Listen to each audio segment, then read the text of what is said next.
bonsoir, bienvenue à CSP Time numéro 24 avec notre invité ce soir, André Sardin, président de l'association Limoges CSP. Bonsoir André. Bonsoir à tous, merci de votre accueil. Et nos spécialistes basket du Populaire du Centre, Xavier Georges et Mathieu Marot. Messieurs, bonsoir. Bonsoir. Bonsoir. Au sommaire de ce CSP Time, nous aurons tout d'abord le débrief de la victoire du Limoges CSP face au Mans. Ensuite, nous discuterons avec notre invité, André Sardin, avant le débat pour savoir combien de temps la direction actuelle du Limoges CSP pourra tenir dans les conditions qui sont les siennes actuellement. Nous ferons ensuite le débrief du match de Eurocup à Tofas Bursa pour le Limoges CSP et nous terminerons par les traditionnels top et flop. CSP Time numéro 24, c'est parti. C'est donc le premier quart-temps et on attaque avec cette victoire, ce succès un peu inespéré de Limoges CSP au Mans, une victoire 68-60. Alors Xavier, tu étais l'envoyé spécial du Populaire du Centre. On a vu une équipe de Limoges, on va dire new look un peu, en tout cas qui a réussi un super début de match et ça fait un petit peu basculer la rencontre et ça aboutit à ce résultat intéressant. Ouais, alors c'est vrai qu'ils ont eu l'opportunité d'avoir une grosse adresse en début de match, 7 sur 7 à 3 points après 10 minutes, ça aide beaucoup. Après, François Perronnet avait demandé avant le match 3 points, de l'engagement, de la détermination et que le ballon vive, circule. Et force est de constater que ça a été le cas tout au long du match. Donc c'est vrai que l'adresse a beaucoup aidé en début de match. Mais c'est quelque chose aussi qui s'est poursuivi sur la longueur, en tout cas en termes d'attitude, d'état d'esprit, de volonté, de solidarité. Voilà, ça a été un vrai match collectif, une vraie prestation collective. Et on a senti tous les joueurs concernés par cette envie de bien faire, que ce soit d'un point de vue collectif, mais aussi d'un point de vue individuel. Il y a des joueurs qui ont fait vraiment ce qu'ils devaient faire. Dwight Hardy, Taylor, Samardo Samuel dans le troisième quart, quand ça a été un petit peu plus compliqué parce que Le Mans mettait un peu plus d'intensité et faisait le forcing un petit peu pour revenir. Donc voilà, oui, ça a été une vraie victoire collective qui peut éventuellement servir de référence. Ça, c'est peut-être un peu tôt pour le dire, mais en tout cas, sur laquelle je pense que Limoges peut s'appuyer pour la suite. Mathieu, ce qui choque un peu, c'est le contraste entre le match qu'il y avait eu contre Dijon, où clairement l'équipe avait été en dessous de tout. Et alors, est-ce qu'on peut se poser la question de savoir si, on ne le saura sans doute jamais, mais les joueurs n'ont pas lâché Kyle Manning lors du match contre Dijon, compte tenu du match qu'ils vont faire ensuite quand même face au Mans?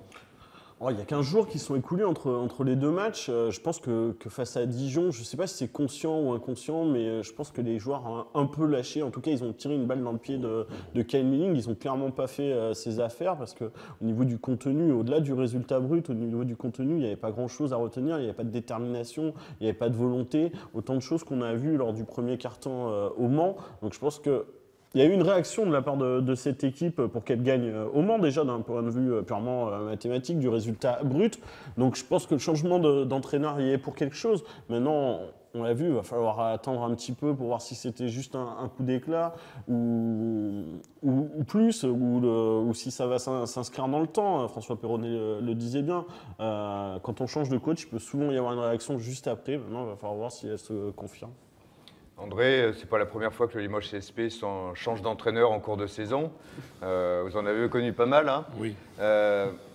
On parle toujours du fameux choc psychologique du changement d'entraîneur. Là, on avait un petit doute parce que quelque part, François Perronnet faisait partie du staff de Kyle Manning et pourtant, il semble qu'il y ait eu une réaction malgré tout. Alors, c'est vrai que lorsqu'on change d'entraîneur, les joueurs sont un petit peu plus craintifs, ils veulent connaître sa personnalité, savoir ce qu'ils peuvent faire, ne pas faire.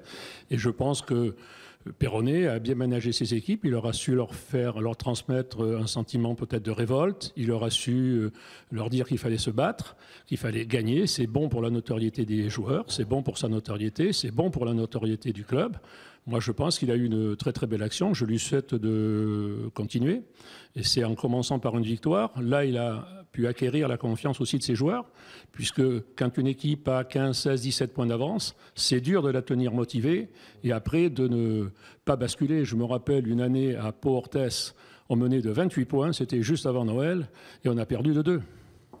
Non, mais André a raison, c'est vrai que François Perronnet était peut-être là dans le staff du Limoges CSP, mais il est quand même arrivé avec un discours qui tranchait un peu avec celui de Kyle Manning. C'est pas pour remettre en cause ce qu'a fait Kyle Manning, mais il y a une vraie. Ce sont pas du tout les deux mêmes hommes. Kyle Manning laissait beaucoup plus de liberté à ses joueurs. François Perronnet, c'est un gros travailleur, quelqu'un de rigoureux, et je pense qu'il les a mis au travail très rapidement. Il a eu un discours pour les motiver, et donc du coup il a apporté du sang neuf, même s'il était déjà là dans le staff avec Kyle Manning, il a quand même apporté quelque chose de nouveau. C'est une personnalité au moins différente. Ce qui est intéressant au Mans, c'est que ça a été très cadré. C'était pas du hurrah basket où on file la balle à celui qui est mieux démarqué et puis on tire à 3 points. Il y avait des systèmes qui étaient bien annoncés et on sentait qu'il y avait une volonté d'aller au bout de ces systèmes. Donc on a senti quand même un truc qui était vraiment collectif un peu plus abouti. Abouti, je sais pas, mais en tout cas c'était vraiment. Par rapport à ce qu'on avait, on avait Ouais, rien. Ça fait 15 jours quand même que François Perronnet a installé un collectif au Limoges. Non, mais CSP, c'était vraiment très cadré, quoi. On sentait qu'il y avait quelque chose de bien net. Après, le chiffre qui parle, c'est 60 points marqués par Le Mans, une équipe qui est quand même championne de France, même si c'est plus la même équipe que celle qui a été sacrée championne de France au mois de juin l'année dernière. Cette année, l'année dernière, ce sera bientôt. Est-ce que l'impact de Taylor, qui était attendu comme un booster défensif, a pesé dans ce résultat? Je pense qu'il y a deux choses. Il y a déjà le fait que Le Mans, de son côté, a été exécrable au niveau de l'adresse. Ils se sont sentis perdus à un moment. Alors, le fait que Limoges débute bien, ça les a mis un petit peu sur le reculoir, un petit peu dans les cordes. Donc, ils ont cherché des solutions. Donc, voilà, c'est parti sur de l'adresse, mais ça rentrait pas du tout. Donc ça, c'est un premier point. Après, oui, un gars comme Taylor, on a senti qu'il avait du métier, qu'il avait de la bouteille, et qu'il a apporté un petit peu justement au fait que les choses étaient cadrées. Il a apporté ce sens directionnel un petit peu au jeu, et oui, il a apporté son métier, son expérience, son vécu, sa façon de driver un petit peu. Donc oui, il a apporté, c'est sûr. Donc maintenant, on va voir ce que ça va donner. La suite, André, cette équipe telle qu'elle est, on le sait depuis le début de la saison, il y a du talent. Maintenant, est-ce que ça va être suffisant aujourd'hui pour redresser la barre d'une saison quand même mal embarquée? Quand on fait une équipe de basket, d'abord, je crois qu'il faut recruter un bon pivot avec les moyens qu'on a. Et puis après, la deuxième chose, c'est de recruter un bon meneur de jeu. Alors si, cette fois-ci, on a un bon meneur de jeu, je pense que cette équipe va faire de bonnes performances parce que le talent de Howard, de Bouteille, de Boutsielier et de Doumbouya, quand il rentre, dynamise beaucoup l'équipe. Moi, je pense qu'il peut y avoir de très bons résultats, mais il faut un bon chef d'orchestre. Et je ne ferai pas injure en parlant de notre meneur de jeu français, qui est Jonathan Roussel, qui est un garçon intelligent, et je pense que lui saura donner aussi une dimension humaine et morale à cette équipe. Mathieu, qu'est-ce que tu en penses, toi? Je suis assez d'accord avec ce que dit André. Le CSP avait du talent un peu partout sur le terrain. Il lui manquait un fort meneur. Sans dénigrer Jonathan Roussel, il était venu pour être backup de London Perrantes. Il manquait au CSP un meneur, un vrai patron sur le terrain, un leader, voilà, un joueur d'expérience. Et Jordan Taylor, il a ce profil, il est passé par de grands clubs, il a joué à l'Alba Berlin, il a joué à Galatasaray. La seule inconnue de Jordan Taylor, ça va être son physique. Pour l'instant, ça a l'air de bien tenir. Tant que ça tiendra bien, il peut être le joueur qui fait passer le CSP dans une autre dimension, enfin sans parler d'autres dimensions qui lui permettent d'avoir de bien meilleurs résultats, parce que cette 15e place avant l'arrivée de Jordan Taylor, ça ne reflétait pas pour moi le niveau réel de cette équipe, du moins individuellement. C'est le deuxième quart-temps et donc nous allons nous intéresser à notre invité, André Sardin. On a une tradition, on commence toujours par une petite bio express. Alors André, je vais vous demander votre date de naissance et votre lieu de naissance. Je suis né en août 1943 à Limoges. Ça fait quelques années, un vrai Limougeau. Quelle était votre profession? J'étais président de société. Votre arrivée en tant que dirigeant au Limoges CSP, alors, ça date de quelle année? Je crois que c'était en 1981. Et vous arrivez en tant que dirigeant La dernière année de la salle municipale. D'accord. Et qu'est-ce qui vous fait amener au basket? Alors, écoutez, Raymond Boriot, mon expert comptable, qui est d'une famille de basket. Son fils, d'ailleurs, s'occupe de la communication et du développement de la Fédé. Donc, il m'a donné le virus. Je suis rentré, j'ai fait du service d'ordre. Après, j'ai accompagné les arbitres. Tout ça, c'est passionnant. Et puis... j'aime bien les joueurs, j'aime bien le sport et je me suis occupé donc du recrutement, au début avec Jean-Claude Biojou, Xavier Popelier, puis après un petit peu plus seul. Vous aviez un passé de basketteur? Non, pas du tout, moi j'ai fait de l'aviron. Mais le sport, c'est le sport. Voilà. Le basket a ceci un avantage, que c'est un sport de statistiques. Il faut d'abord savoir lire les statistiques et regarder les performances des joueurs. Alors, toutes ces années en tant que dirigeant, quelles ont été les plus belles années pour vous? Les plus belles années, c'est quand on a été champion d'Europe en 93. Ça, c'est des images qui restent à jamais dans la tête. Mais il y a eu aussi la victoire en coupe, ce qu'on appelait la Coupe des Coupes à l'époque, à Grenoble, en 88, avec Beugnot, Monclar, Ostrowski, Collins, Klaransky. C'était également une belle équipe. Et aujourd'hui, c'est un virus qui vous tient, ça vous lâchera jamais maintenant, le basket? Non, parce que moi j'ai eu de très très belles années, de bons moments avec le secteur professionnel et je dois bien aider le développement aussi du basket amateur et c'est ma tâche aujourd'hui. Donc le basket amateur dans une grande région comme la région Aquitaine doit se développer et je dirais que il y a 2 clubs structurés à Limoges, le CSP et les PTT, qui peuvent à ce moment-là jouer dans la région Grande Aquitaine, Nouvelle-Aquitaine. On va y revenir sur votre fonction de président de l'association Limoges CSP. D'abord, on va revenir un peu sur le passé. Donc, le CSP a connu des hauts et des bas. Il y a aussi eu des bas. Et au moment de la disparition du club en 2003, comment ça se passe pour vous? Alors, il faut d'abord savoir maîtriser les hauts et repriser les bas. Une expression bien connue. J'ai fait une éclipse. Moi, je me suis arrêté en 96, puisque je n'étais plus d'accord avec mes collègues de l'époque. Et je suis revenu après 2003. Je recommençais à m'occuper du basket, puisque c'est, je crois, en 2004 que Frédéric Forté reprend le club. J'étais en vacances et Fred me téléphone en me disant « André, je viens de racheter le club ou de reprendre le club. Est-ce que tu pourras m'aider ?» J'ai dit « Oui, Fred, je t'aiderai. » Et donc, depuis 2004 jusqu'à 2012, j'ai sponsorisé directement ou indirectement le CSP entre 40 000 € et 150 000 €. Donc, j'ai aidé Fred à développer le club. J'ai pensé que c'était mon devoir. Je pouvais le faire. Vous ne vouliez pas reprendre un rôle de dirigeant à cette époque-là? Non. Je pense que quand on a déjà été dirigeant, revenir derrière, ça peut laisser beaucoup de suspicions sur le désir de celui qui le fait. Donc j'ai préféré m'écarter. Il y avait une nouvelle équipe, c'est à elle de faire marcher le club. Moi, je dois les aider. C'est ce que j'ai fait. Vous parlez de Frédéric Forté. Je parle de Frédéric Forté, oui, bien sûr. Les relations n'ont pas toujours été au beau fixe entre tous les deux? Alors, il y a eu un point de tension une année pour redéfinir le montant de la subvention du club professionnel au club amateur. De toute façon, d'abord un tout petit peu d'histoire. Frédéric Forté a été recruté par Jean-Claude Biojou. Il est donc venu à Limoges. Nous l'avons mis, il était un petit peu jeune, on l'a fait venir un peu jeune, donc on l'a mis à Gravelines avec Jean Gall, qui est un très bon entraîneur. Jean lui a parfait ses capacités de basketteur. Et ensuite, avec Xavier Popelier, nous l'avons fait revenir à Limoges. Ça n'a pas été très facile avec Albert Danvers, mais ça, c'est une autre histoire. Si on a le temps, je vous le raconterai. Et donc, on connaît la carrière qu'il a fait avec nous en Coupe d'Europe.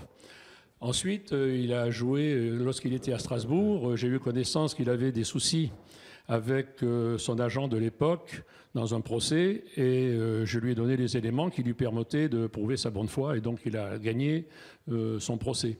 Donc j'ai quand même une série de bonnes relations avec Fred, mais on n'est pas obligé d'être toujours d'accord. Moi, je considère que le basket amateur, c'est important pour la formation des jeunes et pour nourrir le basket français.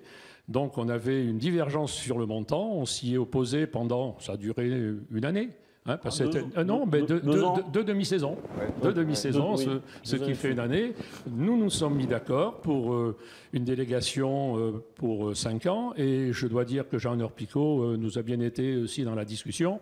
Et avec Fred, on s'est quitté en se faisant la bise. Et je dirais que depuis, vous n'avez plus jamais entendu parler de moi. Alors, je reviens sur cet épisode un peu tendu avec Fred Forté. Je me souviens d'une émission à France Bleu Limousin. Vous étiez l'invité, je participais également à cette émission. Et c'était le moment où c'était quand même tendu avec Fred. Et je me souviens d'une phrase que vous aviez dite, malheur à l'homme seul. Et donc, quelque part, c'était aussi mettre à ce moment-là le point sur la façon de fonctionner de Fred Forté. Oui. Donc, Fred Forté a racheté le club. Céline l'a fait fonctionner pendant presque 2 saisons, puisque la première saison, il était encore en Italie. La deuxième, il a malheureusement été malade. Mais Fred est quelqu'un qui voulait un pouvoir absolu. Il n'a jamais été dans sa tête de déléguer la moindre responsabilité à quelqu'un d'autre. Donc, il avait besoin de gens qui l'aident, mais pour décider et faire ce qu'il avait envie de faire, personne ne pouvait le faire à sa place. C'est son point fort et je dirais aussi un petit peu son point faible, parce que c'est vrai, lorsqu'on est tout seul, on ne peut pas vraiment construire. Et c'est vrai que cette expression n'est pas de moi et je ne vais pas faire de publicité, elle est de Bernard Boulanger. Bernard Boulanger a été un grand de la distribution et c'était son expression favorite. Alors, quels sont, depuis la disparition de Fred Forté, aujourd'hui vos rapports avec la section pro, vous en tant que président de l'association Limoges CSP? Alors aujourd'hui, en tant que président, et l'association elle-même a de bons rapports avec le secteur professionnel. On s'est mis d'accord sur un montant de rémunération. Donc maintenant, c'est respecté. Je n'ai pas de reproche à faire de ce côté-là. Je dirais qu'en tant que président de club, je ne peux pas faire de reproche à la SASP et à ses dirigeants. Ça... Quel regard vous portez aujourd'hui sur tout ce qui se passe, avec notamment la volonté de Céline Forté de reprendre la main sur la SASP? Alors, sur Elite et la SASP d'ailleurs. Ma place de président me dit de peut-être pas trop m'impliquer, mais moi je suis assez passionné pour ce club et je pense qu'il faut qu'il vive et qu'il vive mieux. Céline, elle était amoureuse de son mari. C'était peut-être des amours un petit peu tumultueux. Je disais à quelqu'un, ça me fait penser à la relation Richard Burton, Elizabeth Taylor. Hein, moi, je ne suis pas sûr qu'ils auraient fini par divorcer. Bon, c'est mon avis. Et parce qu'ils se connaissent depuis l'âge de 16 ans. Ils sont restés très longtemps ensemble. Moi, je les ai vus plusieurs fois à la maison. Ils sont venus quelques fois manger parce qu'à l'époque, on s'occupait des joueurs, on les invitait, les Français, les étrangers. On essayait de créer du lien entre joueurs, dirigeants, entre les joueurs entre eux. Il y avait une belle ambiance. Et moi, j'ai toujours voulu maintenir cette tradition. Donc, aujourd'hui, qu'elle veuille faire valoir ses droits, je pense pour elle, pour ses filles, pour sa famille, moi je pense que c'est légitime. C'est légitime. Dans le droit des sociétés, l'héritage, c'est pas un mode de fonctionnement. Et surtout, l'héritage entre guillemets, l'héritage virtuel. Le droit des sociétés, ça ne vit pas de sentiments et de choses comme ça. Est-ce que ça change quelque chose, une éventuelle reprise du club par Céline Forté pour le président du Limoges CSP Association? Est-ce qu'au niveau de la convention, ça change quelque chose ou pas du tout? Pas du tout. La convocation a été signée pour 5 ans. Je crois qu'elle finit peut-être en 2021. Juin 2021. Jusqu'à juin 2021, il n'y a pas de changement. Et je crois que la prochaine convention doit être signée pour 10 ans. 10 ans, oui, parce qu'il faut quand même laisser le temps à celui qui exploite le nom et la marque d'en tirer profit, de se développer, d'investir. Donc il ne faut pas qu'une association irresponsable leur mette des bâtons dans les roues. Ce ne serait pas tout à fait normal et pas correct du tout. Le Limoges CSP Association est garant de l'image du club un peu. Le logo appartient, je crois, au Limoges CSP Association. Le droit d'entrée en championnat de France également. Quel regard vous portez sur la situation actuelle du Limoges CSP, de l'équipe première, enfin du club, à tous les niveaux? Alors, d'abord, je suis inquiet. Je suis inquiet, non pas pour le nom Limoges CSP, mais pour tout ce qui gravite autour. Il y a d'abord les joueurs, il faut les laisser un petit peu à côté de tous ces problèmes. Et je leur demande de pas, de penser à leur jeu, de ne pas penser à autre chose. L'important, c'est qu'ils soient payés à la fin du mois et qu'ils gagnent des matchs. Après, moi, je suis un peu surpris de cette organisation, de cette gouvernance du Limoges CSP. Aujourd'hui, 84% des actions sont détenues par une association où il y a 5 ou 6 personnes, ça dépend du juridique, ça je ne peux pas savoir. Dans cette association, c'est un fait, aujourd'hui il n'y a plus de président, donc je ne vois pas comment ça peut fonctionner, puisque le président n'a pas été élu, Fred est décédé, il n'y a pas eu de nouvelles élections, je ne pense pas qu'il y ait eu de convocation, enfin je ne suis pas bien au fait du problème, mais aujourd'hui, et c'est une association, loi de 1901, Frédéric, quand il a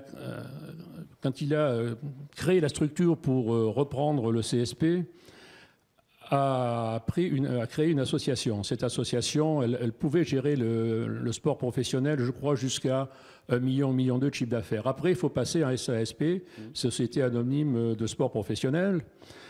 Donc, c'est ce qui a été fait. Aujourd'hui, on se trouverait avec une association où il y a 2 membres, Tonio Lopez, Jean-Léonard Picot, qui sont membres du conseil de surveillance, et aujourd'hui les 2 seuls membres du conseil de surveillance, plus un président qui serait également de cette association, président du directoire.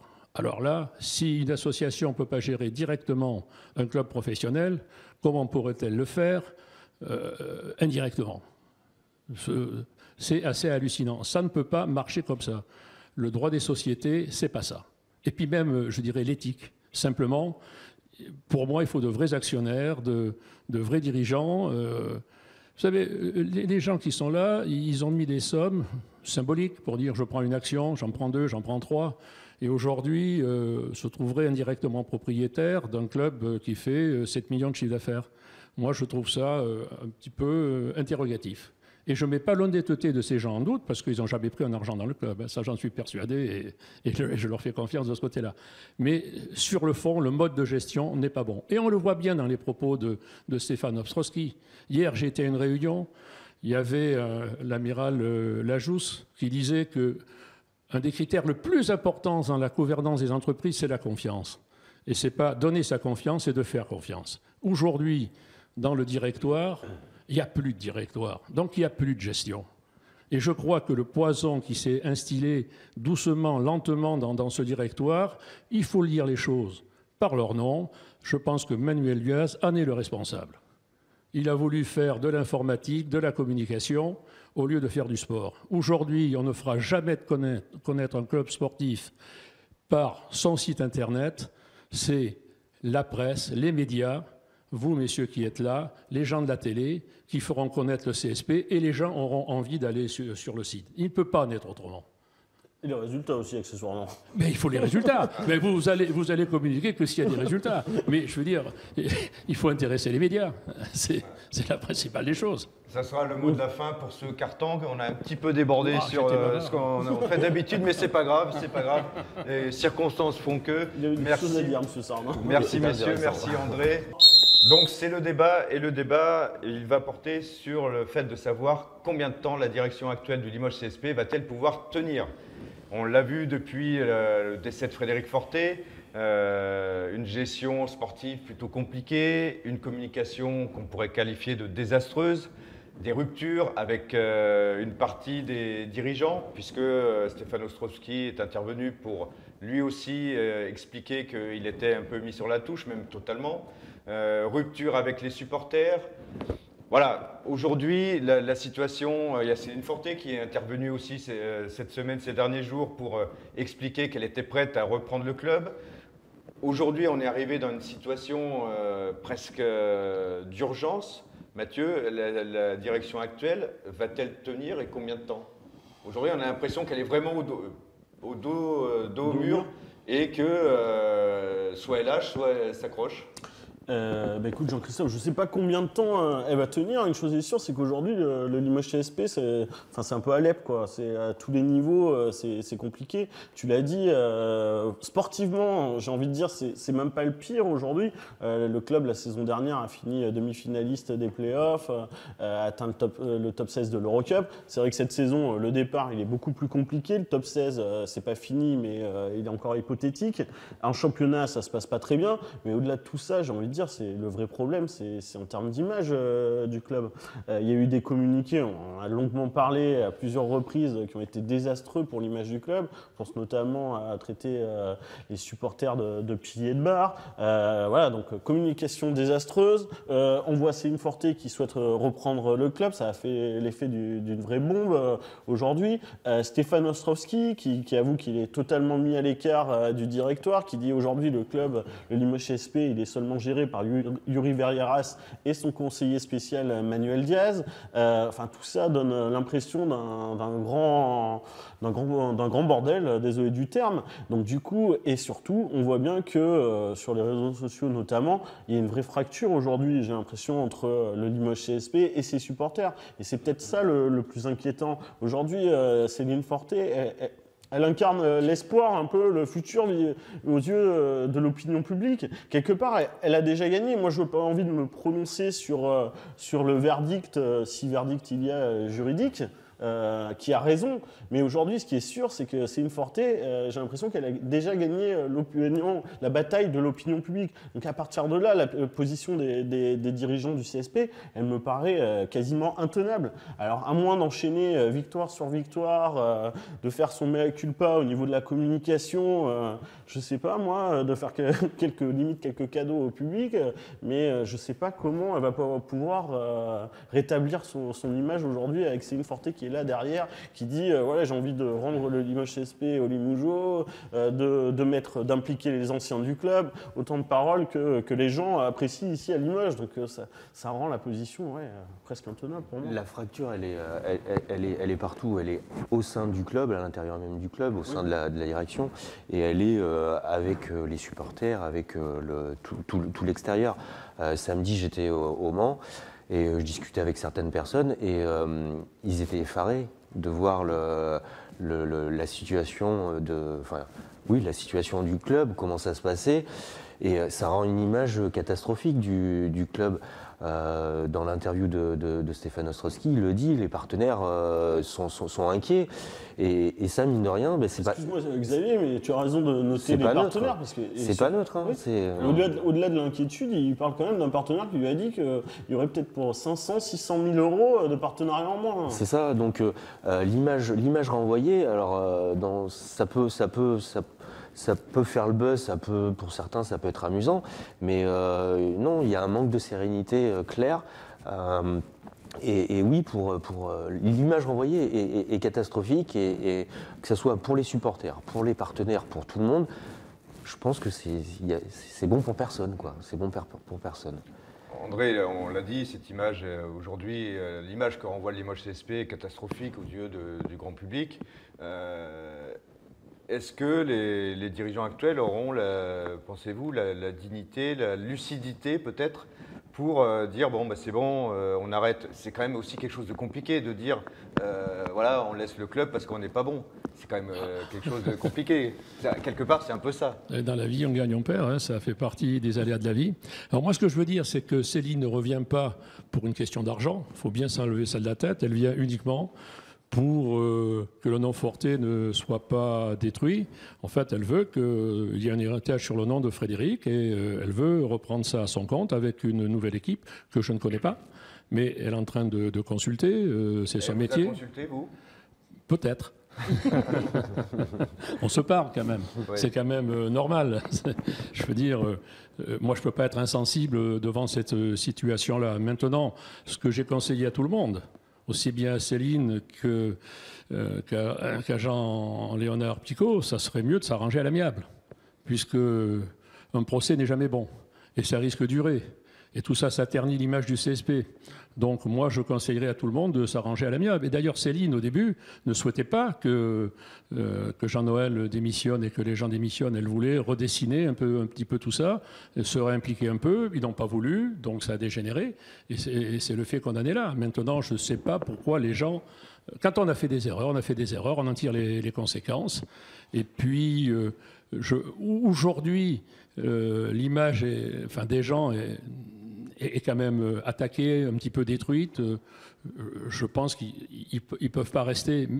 Je veux dire que même s'ils gagnaient, juridiquement, ils n'auront pas la sympathie du public. Aujourd'hui, les supporters accoudés au comptoir, regardez, moi je suis bien accoudé, et puis j'aime bien discuter au comptoir, vous savez, les brefs de comptoir, on y passe de bons moments.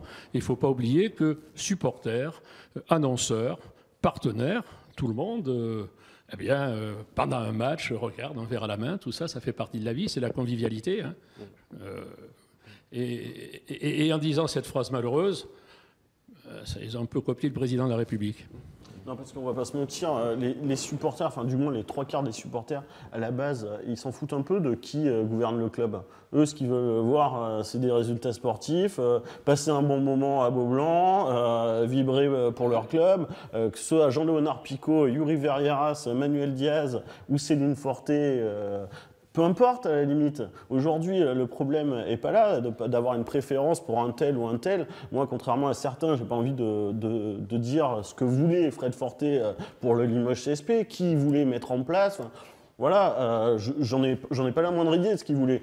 Ce dont je suis à peu près sûr, c'est qu'il voulait un club qui fonctionne. Il voulait un club, un Limoges CSP, qui gagne des titres, qui procure des émotions. Et voilà ce qu'il voulait, quoi. Après, peu importe grâce à qui il le fait, l'important c'est qu'il le fasse. Aujourd'hui, peut-il le faire avec les dirigeants qui sont à sa tête actuellement? La question, la réponse du moins n'est pas évidente. Il y a une chose qu'il ne faut pas oublier aussi, c'est la direction sportive, parce que jusqu'à présent, on n'en a pas parlé, mais je ne suis pas sûr qu'Olivier Bourgain, qui semble être membre du directoire, soit exempt de tout reproche. Olivier Bourgain, aujourd'hui, il n'est pas membre du directoire. C'est choix sportif. Oui, pour certains, on a l'impression qu'il serait membre du directoire aujourd'hui. Aujourd'hui, Olivier Bourgain, il est salarié du Limoges CSP et puis c'est tout. Mais voilà, Fred Forté, lui, à mon avis, il voulait juste un club qui fonctionne. Aujourd'hui, le Limoges CSP, il ne fonctionne pas. Comme l'a dit Xavier, après son périple au Mans, il a une image désastreuse. Pas seulement à Limoges. Et ce qui est dommage, c'est que la victoire du Mans, qui est quand même une belle victoire, elle arrive presque en second derrière tous ces problèmes-là. Voilà, elle passe presque inaperçue, alors que, voilà, le terrain maintenant est presque secondaire en tout cas, et voilà, est un peu en retrait par rapport à tout ce qui se passe au-dessus. Et c'est dommage parce que, comme mine de rien, le terrain, c'est ce qui fait aussi avancer un club. Hein, donc, la solution, aujourd'hui, on a l'impression qu'elle va être juridique, puisque à partir du moment où la direction actuelle a dit qu'elle ne souhaitait pas se désengager ou partir, Céline Forté n'a pas caché que les choses pourraient aller du côté des tribunaux. C'est la seule solution possible. On va passer des semaines et des mois à attendre des années. Une solution juridique. Il faut faire confiance aux juristes, il y a des procédures d'urgence. Ça ne se passe pas comme ça. Même pour un club sportif. Mais c'est une société de droit privé, hein, c'est une SA. Donc c'est le droit des sociétés qui prévaut. Hein. Il n'y a pas autre chose. Il n'y a rien d'irréel. Ce sont des faits, ce sont des textes et ça se respecte. Il y a des gens pour ça. Il y a des administrateurs ad hoc, il y a des conciliateurs, il y a de tout. Il y a 1000 façons d'arriver au bout. Mais je mettrais quand même une petite pièce sur Céline. Donc ça veut dire que quelque part, elle arrivera à ses fins sans passer par la justice, par les tribunaux? Je ne sais pas. Je ne sais pas, ça je ne peux pas savoir. Mais peut-être qu'un administrateur, un conciliateur, un expert, il y a des gens quand même qui peuvent faire rapprocher l'esprit des gens. Il y en a qui n'ont pas la pression, qui n'ont pas la passion, c'est leur métier. Ils savent parler aux gens, ils savent les rapprocher. Et on le souhaite en tout cas, André. Merci André, merci messieurs. C'est la fin de ce troisième quart-temps. On va revenir dans ce quatrième quart-temps sur la victoire de Limoges CSP en Eurocup face à Tofas Bursa sur le parquet de Tofas Bursa. Une victoire 98-92. C'est le deuxième succès consécutif, le deuxième succès à l'extérieur, alors que il faut rappeler quand même que jusqu'à présent, la seule victoire à l'extérieur de Limoges CSP, c'était à Antibes et c'était lors de la première journée de Jeep Elite. Alors, Je vais me tourner vers toi, Kevin. Première chose, il y a des choses qui ont changé, clairement. Alors, c'est quoi? C'est le nouveau coach, c'est le nouvel état d'esprit, c'est Jordan Taylor. Qu'est-ce qui se passe là? Il y a beaucoup de choses. Déjà, on va commencer par le début. Il y a un nouveau 5 majeur cette saison. Enfin, là, depuis l'intronisation de François Perronnet, avec notamment Bouteille dans le 5. Et je ne sais pas s'il y a une relation de cause à effet, mais le CSP démarre beaucoup mieux ses matchs. Au moins, ils ont très bien démarré. Là, face à Tofas, ils ont très bien démarré. Et forcément, c'est de la palissade, mais quand tu débutes bien le match, tu te mets tout de suite d'entrée. Et après, ils ont eu juste à gérer leur avance, le CSP. Donc ça, c'est une première chose. Donc un très bon 5 majeur. Ensuite, je pense qu'on va longtemps en parler, mais Jordan Taylor, je pense qu'il a changé beaucoup de choses. Il a changé beaucoup de choses. Et on les sent plus impliqués, le CSP. Notamment, ils tiennent davantage le rebond qu'en début de saison. En début de saison, on avait mis en avant les défaillances du CSP dans ce secteur. Là, ils ont beaucoup de deuxième chance, avec beaucoup de rebonds off. Donc voilà, il y a au moins ces deux facteurs qui nous ont mis sur la voie du succès face à Tofas cette semaine. Ouais. Xavier, au niveau défensif, on sent que c'est mieux, même s'il y a encore 92 points d'encaissés. Oui. Mais on sent qu'au niveau de l'état d'esprit, quand même, les choses ne sont pas pareilles. Ben, c'est ça qui est essentiel, à mon avis, c'est que ils ont été dans la lignée de ce qu'ils ont fait au Mans, en termes d'engagement, d'envie, d'intensité, de détermination. C'était ce que François Perronnet avait demandé avant le Mans. Et là, on a le sentiment que ça s'est prolongé. Et ça, c'est un vrai point positif parce que c'est une chose de le faire une fois, c'est autre chose de le répéter. On a vu que c'est dans le troisième quart-temps où Tofas revient un petit peu, il repasse devant, c'est un peu plus compliqué. Ils auraient pu lâcher. Limoges aurait pu un petit peu céder, c'est à l'extérieur, ça peut être compliqué. Et non, ils n'ont pas lâché.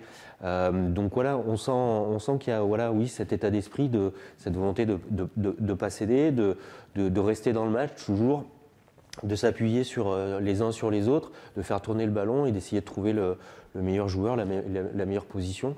Donc oui, cet état d'esprit qu'on a vu au Mans s'est poursuivi à Tofas. Et voilà, c'est peut-être pas anodin non plus sur peut-être ce nouveau CSP, on ne sait pas, hein, mais en tout cas, c'est vraiment porteur. André, vous a plu cette équipe de Limoges, là, mardi soir? Oui, c'est une belle équipe, c'est une belle victoire. Et moi, ce que je retiens en premier, je pense que François Perronnet a réussi à libérer le talent des joueurs, que maintenant chacun s'exprime à sa juste valeur et que tout le monde a l'ambition. Et pour revenir à Jordan Taylor, je dirais qu'il donne de la gaieté à l'équipe. C'est un gars qui a toujours le sourire, heureux de jouer et surtout heureux de gagner. On l'annonçait hors de forme, il allait avoir besoin de temps pour retrouver véritablement son top niveau. On a vu, Kevin, que mardi soir, il a quand même été très important, et notamment dans le Money Time. Dans le Money Time, on en parlait tous les deux avec toi et Mathieu en off. On a vu un peu Poudjeter face à Strasbourg lors des titres des champions de France, c'est-à-dire que, à toute proportion gardée, bien sûr, sur les 2-3 dernières possessions, il a demandé un système en isolation, c'est-à-dire de tout le monde s'écarter, que c'était lui le patron. Sur la première possession, je crois qu'il provoque panier plus faute. Et sur la deuxième, il va driver, il provoque l'aide des défenseurs et il décale Bouteille à 3 points. Donc en fait, clairement, il a pris ses responsabilités et c'est ce qui manquait aujourd'hui, enfin jusqu'à maintenant au CSP. Le CSP a beaucoup de talent, on l'a dit, on l'a répété cette saison, il a des talents sur tous les postes, il a du matos et il manquait un patron hiérarchiquement dans cette équipe et Jordan Taylor a alterné sa prise de responsabilité en allant provoquer des fautes, en mettant des paniers à 3 points et en faisant jouer les autres. En témoigne ce décalage là pour Bouteille là, sur la dernière action du match. La réflexion d'André est très juste. De dire qu'il a libéré le talent des autres, c'est exactement ça, parce que lui-même sait prendre ses responsabilités. À la fin du match à Tofas, il ne s'est pas caché. Il a pris dans les moments chauds, il a pris le ballon pour lui et il a su prendre ses responsabilités. Mais comme dit André, en même temps, le fait de voir qu'il y a un joueur dans l'équipe qui s'affirme en patron et qui puisse prendre ses responsabilités, ça permet aussi aux autres de se dégager d'un peu de pression et malgré tout, quand il y a des shoots ouverts pour eux, ils n'hésitent pas et ça peut rentrer. Donc c'est exactement la définition de ce qui se passe actuellement et de l'arrivée de Jordan Taylor. Hein. Il force moins, c'est ça, au bout du compte. Et puis on a été fort à Limoges quand on a eu toujours un meneur fort, majeur, quelqu'un qui est capable de prendre le marche à son compte, mettre le ballon sous le bras quand il faut, pénétrer quand il faut, shooter à 3 points quand il faut. Parce que Jordan Taylor, c'est pas seulement un défenseur, c'est aussi un super attaquant. Moi, je l'avais vu dans les cassettes pénétrer. Je ne lui avais pas vu beaucoup de choses à 3 points, mais ce qu'il a fait hier au soir, c'est exceptionnel. Ouais. Alors, on va parler aussi quand même du coaching, puisque il y a les joueurs sur le terrain, mais il y a le coaching. On a l'impression que les changements, quelque part, c'est des changements qui sont obligés, enfin que François Perronnet fait parce que les joueurs lui indiquent, pas parce qu'il faut équilibrer les temps de jeu ou satisfaire les égos. Il y a 2 chiffres, là je suis en train de regarder les temps de jeu. On a dit que Taylor a fait un gros match, Jonathan Roussel du coup a moins joué, il a joué 11 minutes. Et Samardo Samuels, j'ai trouvé qu'il a été en difficulté en défense, c'est un de ses défauts, il a joué que 15 minutes. Là clairement, François Perronnet a fait des choix en termes de temps de jeu, alors qu'avant c'est vrai qu'on reprochait à Kyle Milling de donner 20 minutes à tout le monde. Là, Taylor a été fort, il a fait jouer plus d'une trentaine de minutes et il a mis Roussel sous le banc. Et là, Boutileux, je l'ai trouvé qu'il a fait un bon match, il l'a laissé sur le terrain. Et Samardo, il a pris des sacrés vents en défense et il l'a mis sur le banc. Donc Perronnet joue en fonction de la forme du moment. Et il n'a pas hésité aussi à mettre Howard et Bouteille en même temps. Ils ont fait un grand match tous les deux. On a dit qu'ils ne pouvaient pas jouer ensemble. Là, ils ont joué ensemble sur le terrain, notamment avec Howard au poste 4. Et ils ont fait un gros match chacun. Tous les deux, Howard finit avec 29 d'évaluation et Bouteille finit avec 16 points, je crois. On a 2 attaquants majeurs, on s'appuie dessus, c'est peut-être un peu logique aussi, non? Bien sûr. Au basket, il faut marquer des points. C'est sûr qu'il faut en encaisser le moins possible, mais pour gagner, il faut marquer au moins un point de plus que l'adversaire. Et hier, c'est des ailiers, Bouteille et Howard, ils ont pris leur responsabilité à 3 points, mais aussi ils ont pénétré. Et Howard a pris un fagot de rebond. Ce qui est bien, des rebonds lointains, parce que souvent, sur les rebonds longs, sur les rebonds de shoot à 3 points, on n'est pas toujours placé. Et là, on était placé, on les a pris. C'est ce qu'en attaque, ça fait 9 rebonds d'écart, je crois. Ouais, il finit meilleur rebondeur du match. Voilà. Avec en plus un panier à 3 points quand même un peu ahurissant. Hein, fin de 3e quart-temps ou juste avant la mi-temps. Juste avant la mi-temps, ouais. En fait, ce panier-là, et d'ailleurs il est quand même bien plus beau que celui de Sénégal, mais ça me rappelle quand même le panier de Sénégal contre Tel Aviv il y a quelques années. Et c'est le genre de panier assassin. Quand l'adversaire prend 3 points de 20 mètres sur le coin de la figure, ça vaut 10 points. Ouais. Parce que le moral en prend un coup. Tout ce que les gens ont fait avant est anéanti. Et tout ça, c'est dur de repartir. C'est un petit truc quand même qu'on peut donner au crédit de François Perronnet quand même, d'avoir la justesse de ses choix, de pouvoir s'appuyer justement sur des joueurs dont il sent un petit peu qu'ils sont en forme, qu'ils ont la main chaude. C'est quand même sentir ça, on peut le mettre quand même à son crédit, quoi, hein, il a peut-être compris que c'était une équipe d'attaquants et pas forcément de défenseurs. Et donc à partir de ce moment-là, les vrais attaquants, on sait qu'Axel Bouteille, c'est pas forcément le meilleur défenseur du Limoges CSP, mais on sait aussi ce qu'il apporte en attaque. Donc à partir de ce moment-là. Oui, après, là on prend 90 points, mais au Mans on n'en prend que 60. Exactement. Donc ça veut dire qu'on est aussi capable d'attaquer comme de défendre, quoi. Ouais. C'est des deux côtés. Alors la suite, puisque maintenant il reste un match à jouer pour le Limoges CSP dans cette Eurocup. Il a son destin en main pour se qualifier pour le top 16. Quelque part, il s'est ouvert en grand quand même un peu les portes du top 16. Il faut gagner mercredi soir, ça sera à 20h30 à Beaublanc, face aux Polonais de Gdynia. Il n'y a plus qu'à. Si tu es capable d'aller gagner en Turquie et si tu perds à domicile contre la dernière équipe du groupe qui jusqu'à présent n'a qu'une seule victoire, si mes chiffres sont bons, c'est à ne plus rien comprendre. Une seule victoire contre Limoges. Oui, contre Limoges à domicile. Voilà. André, il faut être optimiste. Je vais croiser les doigts, mais je pense qu'ils vont gagner. Bon, eh bien on va en rester là sur ce pronostic pour ce 4e quart-temps. Top et flop traditionnel, et la tradition veut que ce soit moi qui commence. Allez-y. On commence avec mon top, je vais le donner à François Perronnet parce qu'il est arrivé dans une situation très compliquée avec un groupe qu'on annonçait malade. Un calendrier plutôt compliqué puisqu'il y avait 2 matchs à l'extérieur à disputer. Il a remporté ces 2 matchs à l'extérieur à la tête de cette équipe, au Mans et à Tofas Bursa. Clairement, il a changé des choses dans cette équipe. C'était pas évident, c'était pas gagné d'avance, bravo à lui. On continue avec les tops, on fait chacun notre top et on fera les flops après. André, un top ? Alors, comme j'ai la chance de parler avant les autres, alors Jordan Taylor, pour, je dirais, l'emprise qu'il dégage sur le match, pour l'ambiance qu'il met, l'ambiance, je dirais, rageuse de vaincre, son sourire après chaque panier, et bien sûr, sa valeur technique qui est immense. Parce que là, il a montré encore une fois, qu'il savait shooter de loin, qu'il savait pénétrer, qu'il savait défendre, et ça sera un vrai leader pour l'équipe. Vous aviez un top ? J'étais parti sur Jordan Taylor. Donc je vais prendre l'état d'esprit affiché par Limoges là, depuis 2 matchs. L'état d'esprit avec la générosité. On l'a vu au Mans.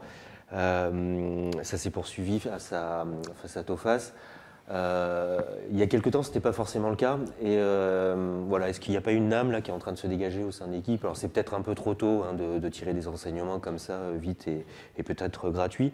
Mais en tout cas, voilà, cet état d'esprit, cette générosité, cette envie de rien lâcher quand éventuellement on peut être un peu plus dans le dur.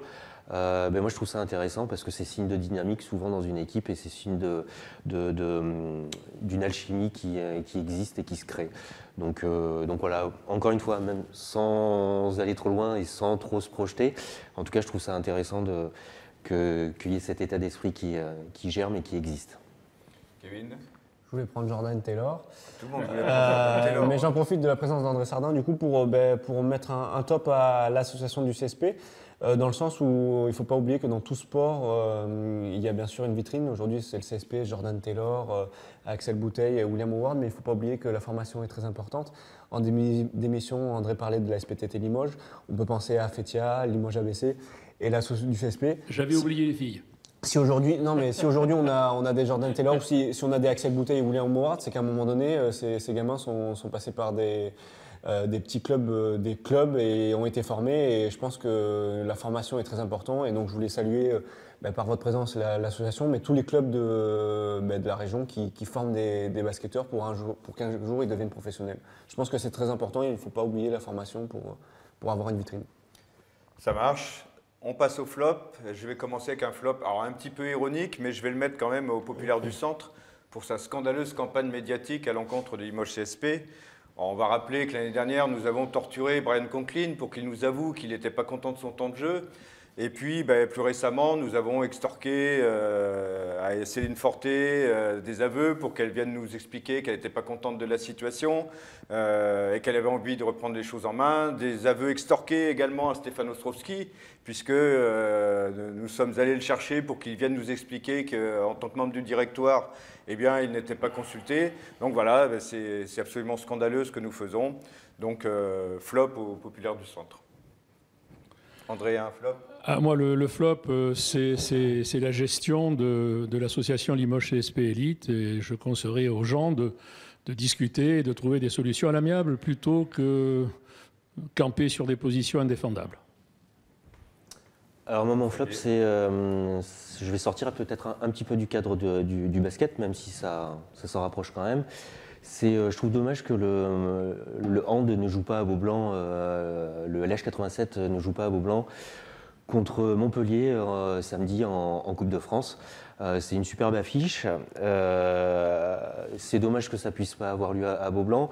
Alors j'entends bien et je comprends les problèmes, parce que le hand et le LH87 et le CSP se sont appelés ou se sont entendus. Enfin, ont communiqué pour essayer de voir si c'était possible. Il se trouve que ça n'a pas été. Enfin, Limoges a répondu que le CSP a répondu que non, ce n'était pas possible. Alors parce qu'il y a des frais engagés déjà, parce que c'était trop, le délai était pas assez important pour reporter le match. Enfin voilà. J'entends bien ces problèmes, j'entends bien ces questions, mais je pense que est-ce que la piste a été assez creusée, est-ce que les efforts ont été assez faits de la part de Limoges, du CSP, pour essayer de voir s'il n'y avait pas une solution envisageable. Voilà, je pose la question. Je n'ai pas la réponse, mais voilà, je trouve néanmoins dommage que peut-être que ces efforts auraient pu être encore un peu plus creusés. Parce que le délai était pas non plus si restreint que ça. Ça faisait entre 10 et 12 jours. Je pense qu'il y a sûrement eu d'autres cas qui ont dû exister par le passé. Et les efforts ont pu être faits. Donc voilà, je trouve ça dommage que pour une promotion comme ça du handball, ça puisse pas le faire. Et en début d'émission, sur les premiers cartons, on parlait d'image du CSP. Ben là, ça aurait été pour le coup peut-être une bonne occasion pour le CSP de se redonner peut-être une meilleure image. Parfait, merci Xavier. Kevin, ton flop? Bon, je vais dire quand même à la décharge des dirigeants, c'est pas toujours facile de déplacer des matchs. Il faut l'accord de la partie qui se déplace. Il faut l'accord de la Ligue. Il y a les déplacements de Coupe d'Europe. C'est pas simple quand même. Mais j'aurais bien aimé que le hand joue devant une salle de 5000 personnes. Je comprends, pour eux, c'est quand même beaucoup mieux. Surtout pour recevoir le champion d'Europe en titre. Absolument. Voilà. Je vais faire très court. Moi, c'est mon flop. C'est par rapport au calendrier de l'Eurocup. On a parlé du match décisif mercredi face à Gdynia. Mais en fait, la veille, si Zagreb s'impose face à Tofas Bursa, le CSP sera d'ores et déjà qualifié pour le top 16, si mes calculs sont bons. Or, ça aurait été sympa, je pense qu'on voit lors des multiplex de foot, lors des 2 dernières journées de Ligue 1, ça aurait été sympa que les clubs, les équipes jouent en même temps, comme par exemple pour la dernière journée de la Ligue des Champions, là, pas plus tard que mardi soir, pour qu'il y ait un peu de suspense et voilà, et un peu de piment lors de ce match. Bon, eh bien voilà. Merci messieurs, merci André, merci Xavier, merci Kevin. Ce CSP Time numéro 24 est terminé. Rendez-vous sur la page Facebook Le Populaire Sport, sur le site internet lepopulaire.fr pour regarder en intégralité cette émission dimanche. Et vous pouvez retrouver les tops et les flops dès ce soir sur le site internet. Salut, à bientôt.